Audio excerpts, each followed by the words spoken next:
April 25వ తారీఖున కవిత కొత్త party స్థాపించబోతుంది. Telangana రాజకీయాల్లో కొత్త పార్టీ రాబోతుంది అని చెప్పి ఆవిడ అనౌన్స్ చేసిన పరిస్థితి. ఎలా చూస్తారు సార్? ఎలా ఉండబోతుంది? ఎందుకంటే మీ కేసీఆర్ గారు మీరు కలిసి చాలా రోజులు పనిచేశారు. ఆ రోజు ఆయన 25వ తారీఖున అంతకుముందు కూడా పార్టీని స్థాపించాడు. అదే డేట్‌ని ఈమె కూడా రాబోతుందని మాట్లాడుతున్నారు. ఎలాంటి ప్రభావం చూపబోతుంది ఎలక్షన్స్‌లో? ఎందుకంటే ప్రజల కోసం మిగతా పార్టీలు ఏమి కూడా ప్రజలను పట్టించుకోలేకపోతే నేనొచ్చి మీ అందరికీ మళ్ళీ సినిమా డైలాగులు అంటారా అని ఆవిడ ప్రెస్ మీట్లో చెప్తున్నారు. 25 మామూలుగా ఉండదు అని చెప్తున్నారు. ఏం చెప్తారు సార్? మీరు అడిగినప్పుడల్లా ఒక సినిమా గుర్తొస్తుంది. ఇప్పుడేం గుర్తొచ్చిందో? ఒక సినిమాలో ఒకతను నేను కొత్త పార్టీ పెట్టామండి, మాది ఆదర్శ పార్టీ పెట్టినామని ప్రచారానికి పోతాడు.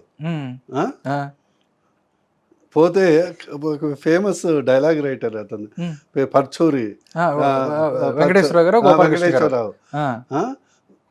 కొత్త పార్టీ కాదండి కావాల్సింది, మారాల్సింది ఓటర్లు. ఎన్ని పార్టీలు కాదు, ఎన్ని పార్టీలు మారటం కాదు, జనాలు మారాలి.